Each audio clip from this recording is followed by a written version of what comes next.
அரசியல்ல லாஜிக்கெல்லாம் ஒரு லெவலுக்கு மேலே எடுபடாது. கரூர் சம்பவத்துக்கு அப்புறமா நம்ம பேசினா கூட அவர் மேல பெருசா கோவம் வரல. அந்த கிராஃப் வந்து இறங்கல, அந்த கிராஃப் வந்து ஏறிட்டு தான் போகுது. சிஎம் சொல்லுவார்ல, எல்லாம் சொல்லுங்க ஐ டோன்ட் கேர்னு, அதை டிவியே கடைபிடிக்கிறாங்க. எதை பத்தியுமே ஐ டோன்ட் கேர். எங்கால என்ன பேசுறாரோ அதை பத்தி மட்டும் தான் நாங்கள் கேர் பண்ணுவோம். சில நேரங்களில் தனியா இருக்கிறதே பலம், சில நேரங்களில் திமுக ஒரு பக்கம் வந்து 21 சீட்டு தான் தருவேனது, காங்கிரஸ் வந்து 41 சீட்டுகளுக்கு மேல கேட்டுட்டு இருக்காங்க. அப்படின்றப்போ இது ஒரு முடிவுக்கு வருமா, இல்ல காங்கிரஸ் முடிவுக்கு வரும். ஏதோ ஒரு நம்பர் 27 28 ஃபிக்ஸ் ஆயிடுன்னு வச்சுங்களேன். வழக்கமான அரசியல்வாதிகளுக்கும் வேற ஒரு இந்த வழக்கமான அரசியலுக்கு சம்பந்தமே இல்லாத ஆட்களுக்கும் நடக்கிற ஒரு போர் மாதிரி இது. அது எப்படின்னா வந்து களத்துக்கும் இணையதளத்துக்குமான ஒரு இந்த களத்துலயும் இருக்காங்கல்ல. நீங்க அவரும் இணையதளத்துல மட்டும் இருந்தாங்கன்னா பிரச்சனை இல்லை. விஜய் அவர்கள் இணையதளத்துல மட்டும் தான் இருக்காங்க. அவருடைய ஆடியன்ஸ் அவருக்கு இப்போ ஒரு வீட்டுல நான் விஜய்க்கு தான் ஓட்டு போடுவேன்னு சொல்றேன், வீட்டுல பிசிக்கலா இருக்கான்.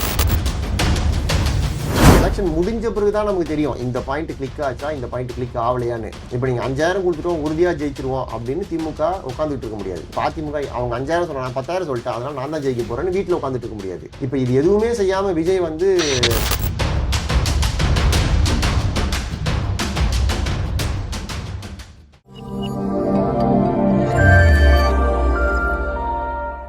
பிரதமர் வந்து மார்ச் மாசத்துல மட்டும் 3 தடவை வந்து தமிழகத்துக்கு வர்றாரு. அப்படின்றப்போ முழுமையா அதிமுக அப்படின்ற ஒரு கட்சி இல்லாம பாஜகவா மாறிடுமோ அப்படின்ற ஒரு கேள்வியில அந்த இந்த அரசியல் இந்த எலெக்ஷன்ல ஒவ்வொருத்தருக்கும் ஒரு அஜெண்டா இருக்கு. எலெக்ஷனை ஜெயிக்கிறதுன்றதை தாண்டி நிறைய அஜெண்டா, லாங் டேர்ம் அஜெண்டாலாம் நிறைய பேருக்கு இருக்கு. அதுல பிஜேபியோடைய அஜெண்டா வந்து தமிழ்நாட்டில் நம்ம ஸ்ட்ராங்கா கால் பதிச்சிடணும், தமிழ்நாட்டில் நம்ம அந்த அளவுக்கு ஸ்ட்ராங்கா இல்லை, ஸ்ட்ராங்கா கால் பதிச்சிடணும் அப்படின்றது ஒரு அஜெண்டா. அந்த அஜெண்டாவை என்ன பண்றாங்கன்னா, இன்னைக்கு அவங்க கூட்டணிக்குள்ள இருக்க கட்சி அதிமுக கபலீகரம் பண்ணி கண்ட்ரோல்ல வச்சுக்கணும் அப்படின்றது இப்போ முயற்சி பண்றாங்க. இது என்ன ஆகும் அப்படின்னா, எலெக்ஷன் முடிஞ்ச பிறகு யாரோ ஒருத்தர் ஜெயிக்க போறாங்க. திமுக திரும்ப வரலாம், இல்லை அதிமுக ஜெயிச்சிடலாம். அப்போ யார் தோத்து போயிட்டாங்களோ அந்த கட்சியில் இருக்க ஆட்கள் எல்லாம் பிஜேபி வந்து வேக வேகமாக எடுத்து அவங்க கட்சிக்குள்ளே போட்டுப்பாங்க. அந்த கட்சி சீக்கிரமாக கரைய ஆரம்பிக்கும். ஓகே, இப்போ நீங்கள் சொல்லும் போதே சொல்லிட்டீங்க, ஒன்று திமுக ஆட்சி அமைக்கும், அப்படி இல்லைன்னா அதிமுக ஜெயிக்கும் அப்படின்னு. அப்போ டிவிக்கே வந்து ஆட்சி அமைக்கிறதுக்கான பாசிபிலிட்டிஸ் இல்லைன்றீங்களா? ப்ராக்டிக்கலாக அதுக்கான பாசிபிலிட்டி கிடையாதுங்க. அவங்க வந்து ஒரு நிறைய தொகுதிகளில் ஜெயிச்சாங்கன்னா அதுவே பெரிய சாதனை தான். நீங்கள் முதல்ல ஒரு கட்சி ஆரம்பித்து பெரிய தலைவர்கள்லாம் இல்லாமல், இப்போ நீங்களே சொன்ன மாதிரி பெரிய தலைவர்களாக இல்லை, இப்போ செங்கோட்டையன் மட்டும்தான், அதுவும் அவர் அங்கே சண்டை போட்டதுனால இங்கே வந்துட்டார். பெரிய அரசியல் ஆளுமைகள்லாம் யாரும் அந்த கட்சியில் இல்லை, பெரிய கூட்டணியும் இல்லை. இப்படி எதுவும் இல்லாமல் விஜய் அப்படின்ட்டு ஒரே ஒரு மனிதர், அவர் மேலே இருக்கிற அபிமானம், இதை மட்டும் வச்சுக்கிட்டு எலெக்ஷனுக்கு ஒரு கட்சி போகுது. அதுலேயே அவங்க ஒரு 20-30 தொகுதி ஜெயிக்கிறாங்க அப்படின்னா அதுவே ஒரு இமாலய சாதனை தான். நீங்கள் ஆட்சிக்கு போகிறதெல்லாம் விட்டுருங்க, அதை அவங்க பேசிக்கிறாங்க. அப்படி நீங்கள் ஜெயிச்சாலே அது ஒரு பெரிய சாதனை தான் நான் சொல்கிறேன். விஜய் அவர்கள் தொடர்ந்து பேசுகிற இடத்துலலாம் எங்களுக்கு வந்து 30% மேலே வாக்கு வங்கி இருக்குது அப்படின்றாரு. அது 30% வரைக்கும் வாக்கு வங்கி இருக்குது, அது உண்மைதான். கிராம பகுதிகளில் ஒரு 15-20% வாக்கு வந்து அவருக்கு ஆதரவாக இருக்குது. இது எப்படின்னா, இது வந்து ஒரு ட்ரெண்டை நம்ம படிக்கிறதுக்கு ஹெல்ப் பண்ணும். இன்னைக்கு பேசும்போது எலெக்ஷனுக்கு ஒரு வாரம் முன்னாடி நம்ம இதை செக் பண்ணணும். இப்போ நிறைய பேர் பண்ணுற தப்புனா, இன்னைக்கு 30% இருக்குன்னா அப்படியே தான் ஓட்டு போடுற அன்னைக்கு வரைக்கும் 30% இருக்குன்னு நினச்சிக்கிறாங்க. இந்த 30% ஏறலாம், இறங்கலாம். அதை ஏற்றுறதுக்கோ இல்லை இறக்குறதுக்கான வேலையை தான் ஒவ்வொரு கட்சியும் செஞ்சுக்கிட்டே இருக்குது. இப்போ எடப்பாடி ஏன் 10,000 கொடுக்குறேன்னு சொல்கிறாரு? அவங்களுக்கு இப்போ 25% ஓட்டு ஒரு பகுதியில் இருக்குன்னா இந்த அறிவிப்புக்கு அப்புறம் அது 30-35 மாறிடும். இப்போ 10,000 கொடுக்குறாரு, இப்போ அவருக்கு ஓட்டு போட்டால் நமக்கு 10,000 ரூபாய் கிடைக்கும், கரெக்டுங்களா? இப்போ நாளைக்கு திமுக ஒரு அறிவிப்பு கொடுக்கும். இந்த அறிவிப்பு எல்லாமே ஓட்டு சதவீதத்தை கூட்டுறதுக்கு தான். அதனால் இவங்க இன்னைக்கு ஆஸ் ஆன் டேட் அவங்க சொல்கிறது கரெக்டு, நானும் ஒத்துக்கிறேன். 30% நகர்ப்புறங்களில் இருக்குது, 15-20% கிராமப்புறங்களில் இருக்குது. 30% எப்படி வந்து சீட்டாக கன்வெர்ட் ஆகும். சீட்டு வாங்கணும் அப்படின்னா, சீட்டாக கன்வெர்ட் ஆகணும்னா 35-40% ஓட்டு வாங்கணும். அப்போ தான் அது சீட்டாக கன்வெர்ட் ஆகும். இல்லைனா என்ன ஆகும்னா, மக்கள் நீதி மையம் பண்ணாங்க பாருங்கள் 21, அவங்க நிறைய இடத்துல 3வது இடம் வந்தாங்க. அவங்க வாங்கின ஓட்டால் ஃபர்ஸ்ட் பிளேஸும் செகண்ட் பிளேஸும் மாறிடுச்சு. திமுக ஜெயிக்க வேண்டிய இடத்துல அதிமுக ஜெயிச்சிட்டாங்க, அதிமுக ஜெயிக்க வேண்டிய இடத்துல திமுக ஜெயிச்சிட்டாங்க. இப்படி தான் நடக்கும். நீங்கள் சொன்ன மாதிரி இப்போது மக்கள் நல கூட்டணி அப்படின்னு ஒரு கூட்டணியை அமைச்சார் விஜயகாந்த். அந்த கூட்டணிக்குள்ளே இருந்தவங்கலாம் எவ்வளோ சீனியர்ஸ்லாம் இருந்தாங்க யோசிச்சு பாருங்க. வைகோ, கம்யூனிஸ்டுகள், விடுதலை சிறுத்தை, இதெல்லாம் நேற்று வந்த கட்சிகள் இல்லை. இவ்வளோ பேர் அப்போது மக்கள் அவங்களுக்கெல்லாம் ஒரு வாக்கு வங்கி இருக்குல்ல, அதெல்லாம் சேர்ந்து அப்போ மக்கள் நல கூட்டணி ஜெயிச்சிருக்கணும்ல, இல்லை அட்லீஸ்ட் எதிர்கட்சி வரிசையாக வந்திருக்கணும்ல. ஜெயிக்கிறத விட்டுருங்க, எதிர்க்கட்சி வரிசையிலாவது வந்திருக்கணும்ல. அந்த தேர்தலில் விஜயகாந்தே டெபாசிட் வாங்கல உளுந்தூர்பேட்டையில். விஜயகாந்த் தனியாக நின்ற போது விருதாச்சலத்தில் ஜெயிச்சாரு, ரிஷிவந்தியத்தில் ஜெயிச்சாரு. ஆனால் இப்படி ஒரு அனுபவம் வாய்ந்தவர்களோட கூட்டின்னு போகும்போது அது கண்டிப்பாக ஜெயிச்சிருக்கணும்ல, இவ்வளோ பேர் கூட இருக்கும்போது. அதுதான் சொல்கிறேன், அரசியலில் லாஜிக்கெலாம் ஒரு லெவலுக்கு மேலே எடுபடாது. சில நேரங்களில் தனியாக இருக்கிறதே பலம், சில நேரங்களில் கூட்டணியே பலவீனம். யார் கூட கூட்டு சேர்றோன்றது இருக்கிறதையும் கெடுத்து விட்டு போயிடும். அதனால் இதை நம்ம இதுதான் கரெக்டு, இது தப்பு அப்படின்லாம் நம்ம சொல்ல முடியாது. நீங்கள் இப்போ நான் சொன்ன மாதிரி விஜயகாந்த் பாருங்களேன், தனியாக இருக்கும்போது ஜெயிச்சாரு. கூட்டணின்னு இவங்களெல்லாம் கூப்பிட்டு போகும்போது மக்கள் அதை ஏற்றுக்கல. ஸோ அப்போது அவரை ஹீரோவை பார்க்குறவங்க தனியாக இருக்கும், இவங்க எல்லாரும் எதிர்த்து ஒரு மனுஷன் நிற்கிறான், அப்போ நம்ம அவனுக்கு சப்போர்ட் பண்ணணும் அப்படின்னு நினைக்கிறது வேற. இவங்கெல்லாம் ஏதோ சந்தர்ப்பவாத கூட்டணி மாதிரி இருக்கு, ஏதோ அஜெண்டாவில் இருக்குதுன்னு நினச்சிட்டான்னா அந்த சப்போர்ட் பண்ண மாட்டான், விட்டுருவான். அதனால் நீங்கள் வெறும் அணிகள் மட்டும்தான் வெற்றி தோல்வியை தீர்மானிக்கும் நம்ம நினைக்கக்கூடாது.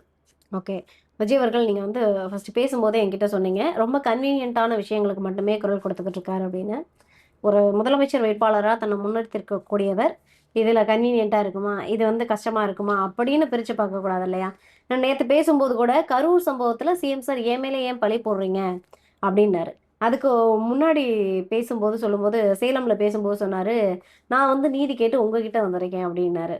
இதெல்லாம் என்ன மாதிரியான அணுகுமுறைனா, அப்போ திமுக கொடுக்கக்கூடிய அந்த அழுத்தத்தை உங்களால் ஏற்றுக்க முடியலை, இந்த விஷயத்தையும் உங்களால் ஏற்றுக்க முடியலை, நீங்கள் எப்படி எல்லா விஷயத்தையும் ஹேண்டில் பண்ணி டேக்கிள் பண்ணி வெளில வர போறீங்கன்ற ஒரு கேள்வி இருக்கும்ல. அது நமக்கு இருக்கு, அவருடைய ஆடியன்ஸு அவர் யார் அட்ரஸ் பண்ணுறாரோ அவங்களுக்கு இந்த கேள்வி இருக்குமான்றது தான் கேள்வி. அது இல்லை. கரூர் சம்பவத்துக்கு அப்புறமா நம்ம பேசினா கூட அவர் மேலே பெருசாக கோவம் வரல, அந்த கிராஃப் இறங்கலை, அந்த கிராஃப் ஏறிட்டு தான் போகுது. நான் அதை தான் சொல்ல வரேன், நம்ம ஒரு ரூல்ஸ் வச்சுருக்கோம்ல, இதெல்லாம் பேசணும். இப்போ பட்ஜெட் இன்றைக்கி போட்டாங்கன்னா உடனடியாக பட்ஜெட் வெளில பேசி முடித்த உடனே நம்ம சைட்லேருந்து ஒரு அறிக்கை கொடுக்கணும், நம்ம கருத்தை நம்ம தெரிவிக்கணும் அப்படின்லாம். இதுதான் காலங்காலமாக நடக்கிற அரசியல். இது எதை பற்றியுமே அவங்க கேர் பண்ண மாட்டாங்க. மக்களுக்கு சிஎம் சொல்லுவார்ல, எல்லாம் சொல்லுங்க ஐ டோன்ட் கேர்னு, அதை டிவியே கடைபிடிக்கிறாங்க. எதை பற்றியுமே ஐ டோன்ட் கேர், எங்கால என்ன பேசுகிறாரோ அதை பற்றி மட்டும்தான் நாங்கள் கேர் பண்ணுவோம். இல்லை, இப்போ மற்றவங்க பேசினா பார்க்குறத தாண்டி விஜய் அவர்கள் பேசினா அவருடைய கருத்து பாமர மக்களுக்கும் போய் சேருது அப்படின்றப்போ, நீங்கள் அந்த பட்ஜெட் பற்றி, மத்திய பட்ஜெட் பற்றியும் பேசலை, திருப்பரங்குன்றம் வழக்கு பற்றியும் பேசலை, சாதிய படுகொலை நடந்தது அதை பற்றியும் பேசலை. இப்படி தொடர்ந்து நீங்கள் எல்லா விஷயங்களையும் புறக்கணித்துட்டு எஸ்ஐஆர் பற்றி நாங்கள் ஒரு தடவை பேசினோம், பரந்தூர் ஒரு தடவை போயிட்டு வந்தோம், எல்லா இடத்துக்கும் நாங்கள் போயிட்டு ஒரு தடவை அப்படி பார்த்துட்டு வந்துடுவோம் அப்படின்னா அது எந்த அளவுக்கு பீப்புள் கிட்ட ரீச் ஆகுன்ற ஒரு கேள்வி. நீங்கள் கேட்குற எல்லா கேள்வியுமே நியாயமான கேள்வி, ஆனால் நீங்கள் கேட்குற இடம் தான் தப்பு. அவங்க கிட்ட இருந்து எதையுமே எதிர்பார்க்க கூடாது. அங்கே நீங்கள் இந்த கேள்வியெல்லாம் கேட்கணும். உங்கள் கேள்வி நியாயமான கேள்வி தான், அதை அங்கே கேட்டு நீங்கள் பதில் எதிர்பார்க்க கூடாது. ஓகே, அவங்க இந்த இந்த விஷயங்கள் எதையுமே அவங்க சீரியஸாக எடுத்துக்கல. நான் சொல்கிறேன், இது வழக்கமான அரசியல்வாதிகளுக்கும் வேற ஒரு இந்த வழக்கமான அரசியலுக்கு சம்பந்தமே இல்லாத ஆட்களுக்கும் நடக்கிற ஒரு போர் மாதிரி இது. அது எப்படின்னா களத்துக்கும் இணையதளத்துக்குமான ஒரு இல்ல, களத்துலயும் இவங்க இருக்காங்கல்ல, நீங்க அவரும் இணையதளத்துல மட்டும் இருந்தாங்கன்னா பிரச்சனை இல்லை. விஜய் அவர்கள் இணையதளத்துல மட்டும் தான் இருக்காங்க. அவருடைய ஆடியன்ஸ் அவருக்கு இப்போ ஒரு வீட்டுல நான் விஜய்க்கு தான் ஓட்டு போடுவேன்னு சொல்றவன் வீட்டுல பிசிக்கலா இருக்கான், அவன் கையில ஒரு ஓட்டு இருக்கு. நான் எங்க அப்பா அம்மாவா வீட்டுக்கு தான் 2 கோடி ஒவ்வொரு வீட்லயும் ஒரு விஜய் இருக்கான்னு எடுத்துக்கலாம். ஒவ்வொரு வீட்லயும் இருக்கிறாங்களான்னு நமக்கு தெரியாது, ஆனா பெரும்பாலான வீடுகள்ல இருக்கிறாங்க. அந்த யங்ஸ்டர்ஸ் கிட்ட இவங்களுக்கு அதுக்கு என்ன காரணம்னா, பழைய கட்சிகள் அந்த கனெக்டை மிஸ் பண்ணிட்டாங்க. திமுகவுக்கும் அதிமுகவுக்கும் இளைஞர்கள் மத்தியில அந்த ஒரு ஈர்ப்பு இருக்கணும்ல, அந்த ஈர்ப்பு போயிடுச்சு, அது பெருசா இல்லை. அதுதான் நம்ம கிரவுண்ட்ல பாக்குறோம். அந்த ஈர்ப்பை கிரியேட் பண்றதுக்காக தான் தொடர்ந்து முதலமைச்சர் விஜய் மாதிரி இமிட்டேட் பண்ணிட்டு இருக்காங்களா? அது தப்பு கிடையாதுங்க. ஏன்னா எது செஞ்சா கிளிக் ஆகும்னு தெரியாது. இப்போ அரசியலும் சினிமாவும் கிட்டத்தட்ட ஒரே மாதிரி தான். அதுக்கு ஒரு ஃபார்முலா கிடையாது, வின்னிங் ஃபார்முலா. இப்படிலாம் போட்டு 2 பாட்டு 3 ஃபைட்டு, இதெல்லாம் 2 ஹீரோயின், இதெல்லாம் வச்சா இல்லை அந்த மாதிரி இதெல்லாம் வச்சா கண்டிப்பாக ஒரு படம் ஹிட் ஆகிடும் அப்படின்னு நம்மளால உறுதியாக சொல்ல முடியாது. அதே மாதிரி அரசியலில் நல்ல கூட்டணி, எல்லாருக்கும் காசு கொடுக்குறோம், நம்ம நலத்திட்டம்லாம் நிறைய அறிவிச்சிட்டோம், அதனால் நம்ம ஜெயிச்சிருவோம் அப்படின்னு வின்னிங் ஃபார்முலான்னு ஒன்று கிடையவே கிடையாது. ஒவ்வொரு எலெக்ஷனுக்கும் அந்த வின்னிங் ஃபார்முலா மாறிட்டே இருக்கும். அது எப்போ நமக்கு தெரியும்னா, ரிசல்ட் வந்த பிறகு தான் தெரியும். ஐயோ அப்போ இது ஒர்க் அவுட் ஆகல போல இருக்குது. சரி, திமுகவை 2016 அவங்க பூரண மதுவிலக்கு அப்படின்றத மேனிஃபெஸ்டோவில் கொடுத்தாங்க. அதுக்கப்புறமா ஒரு போஸ்ட்மார்ட்டம் சர்வே பண்ணி பார்க்கும்போது நிறைய இடங்கள்ல அதனாலேயே நிறைய பேர் பயந்துட்டு திமுகவுக்கு ஓட்டு போடல. ஓகே. சில இடங்கள்ல கொங்கு பகுதிகளில் அவங்க ஒரு பிரச்சாரம் பண்ணியிருக்காங்க. எதிர் வேட்பாளர்கள் என்ன பிரச்சாரம் பண்ணியிருக்காங்க, டாஸ்மாகில் வாங்குறவங்க கிட்டலாம் கடைசி அந்த ஒரு வாரத்துக்கு முன்னாடி இதான் நீ குடிக்கிற கடைசி குவார்ட்ரு, திமுக அடுத்து ஆட்சிக்கு வரப்போது கடையை மூடிடுவாங்க, ஓகே. அதுக்கப்புறம் இங்கே கடை இருக்காது இப்படின்னு ஒரு 10-15 இடங்கள்ல டாஸ்மாக் வாசல்ல ஒரு பிரச்சாரம் பண்ணியிருக்காங்க.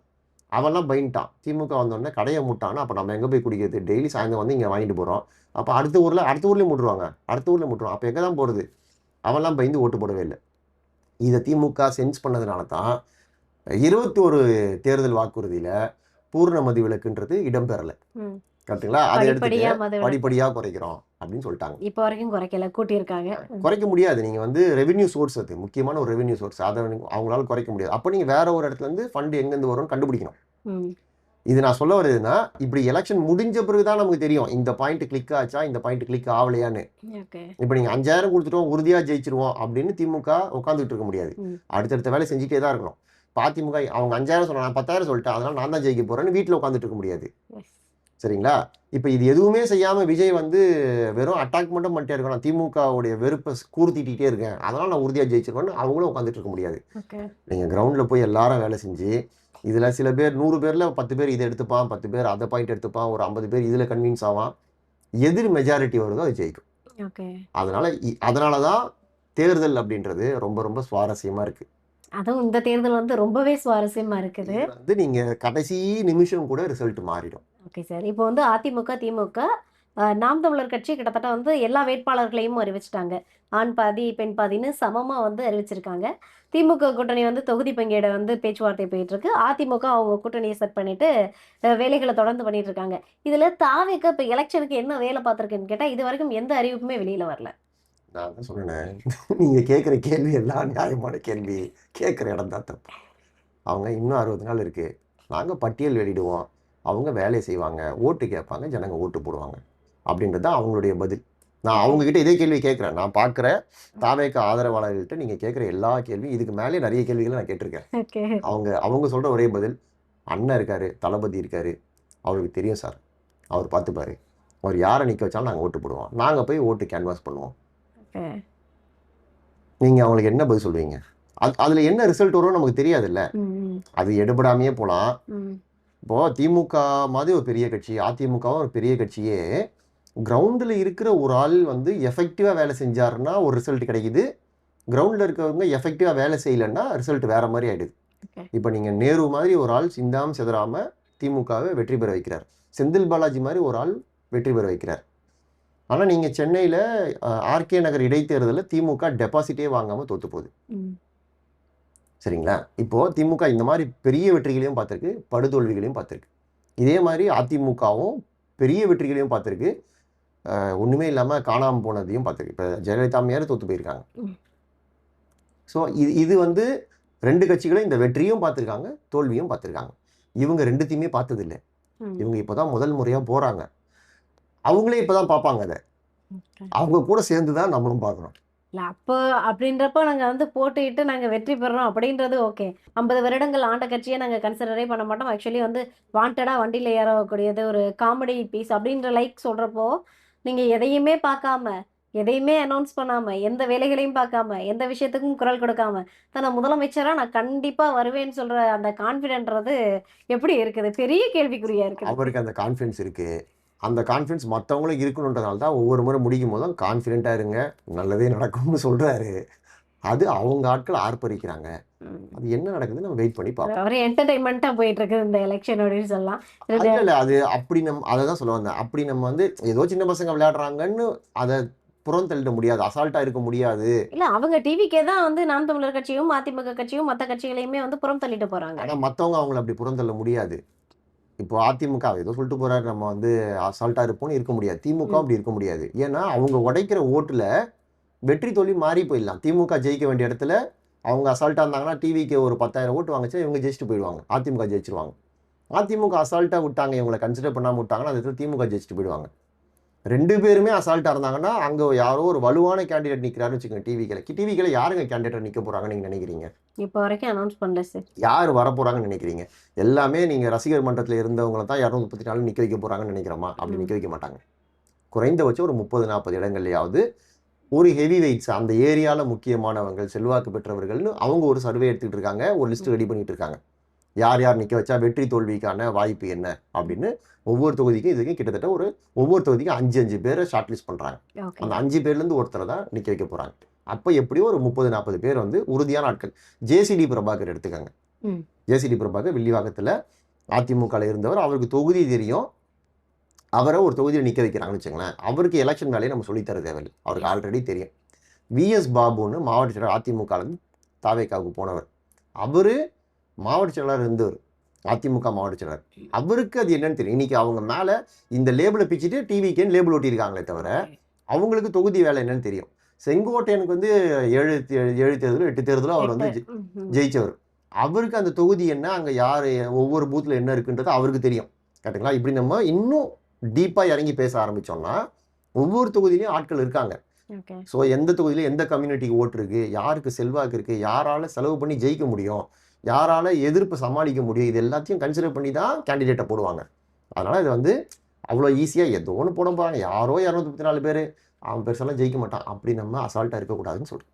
ஓகே. இப்போ திமுக காங்கிரஸ் கூட்டணி அப்படின்றது விஜய் அவர்கள் கொளுத்தி போட்டு அந்த வெடி தான் இன்னைக்கு வந்து பயங்கரமாக வெடிச்சிட்டு இருக்குது. அப்படின்றப்போ திமுக ஒரு பக்கம் வந்து 21 சீட்டு தான் தருவேனது, காங்கிரஸ் வந்து 41 சீட்டுகளுக்கு மேலே கேட்டுட்டு இருக்காங்க. அப்படின்றப்போ இது ஒரு முடிவுக்கு வருமா, இல்லை காங்கிரஸ் வெளியில் போகிறதுக்கான வாய்ப்பு இருக்கா? முடிவுக்கு வரும்.